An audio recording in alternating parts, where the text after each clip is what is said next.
Hello दोस्तों, welcome to my YouTube channel education with Mahesh Yadav. अभी मैं एक कहानी पढ़ रहा था, कुम्हार और माटी। इसमें कुम्हार और माटी का संवाद है। तो मैंने सोचा ये कहानी मुझे अच्छी लगी। मैं सोचा कि आप लोग को भी ये कहानी सुननी चाहिए। ठीक है, तो कहानी क्या है। एक कुम्हार माटी से चिलम बनाने जा रहा था। एक कुम्हार था, वो माटी से चिलम बनाने जा रहा था। उसने चिलम का आकार दिया। उसने क्या किया, मिट्टी से क्या बनाई, चिलम बनाई। चिलम जानते हैं ना, वो लोग पीते हैं, इसे हुक्का कह सकते हैं, चिलम पीते हैं लोग। ठीक है, चिलम का आकार बनाया, आकार दिया। थोड़ी देर में चिलम को बिगाड़ दिया। एक कुम्हार था, उसने माटी से क्या बनाई, चिलम बनाई। और फिर चिलम बनाने जा रहा था और उसने क्या किया, मिट्टी से चिलम का आकार दिया। थोड़ी देर में उसने चिलम को बिगाड़ दिया। तो माटी ने पूछा, अरे कुम्हार, तुमने चिलम अच्छी बनाई, फिर बिगाड़ क्यों दिया। माटी ने पूछा कि ओ कुम्हार, तुमने तो चिलम तो अच्छी बनाई थी, तो तुमने उसे बिगाड़ क्यों दिया।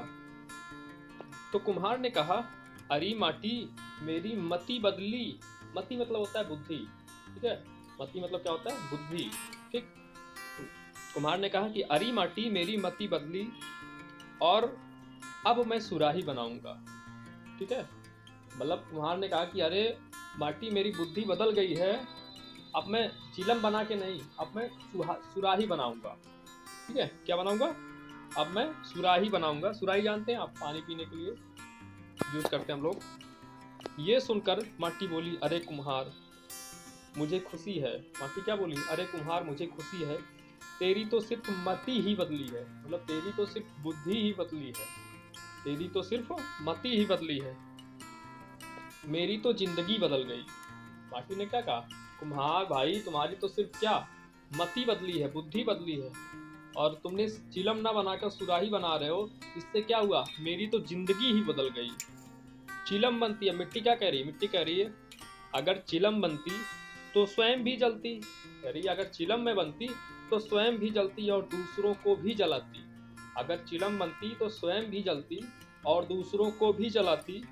अब मैं सुराही बनूंगी तो स्वयं भी शीतल रहूंगी।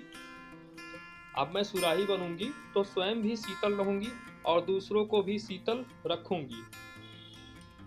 इस कहानी से क्या मोरल मिलता है हमें, यदि जीवन में हम सभी सही फैसले लें, यदि जीवन में हम सभी सही फैसले लें तो हम स्वयं भी खुश रहेंगे और दूसरों को भी खुशियां दे सकेंगे। मतलब जो खुद शीतल है, जो खुद शांत है, जो खुद खुश है, तो वही दूसरों को खुशियां दे सकता है। ठीक, जो खुद दुखी है दूसरों को दुखी ही कर सकता है। इसलिए ज़िंदगी में हमेशा आप खुश रहें और खुशियां बांटते रहें। Thank you. आप कहानी पढ़िए, सुनिएगा, आपको कहानी बहुत अच्छी लगेगी। और कमेंट करिएगा कि ये कहानी कैसी लगी, आपको इस कहानी से क्या सीख मिली। Thank you so much.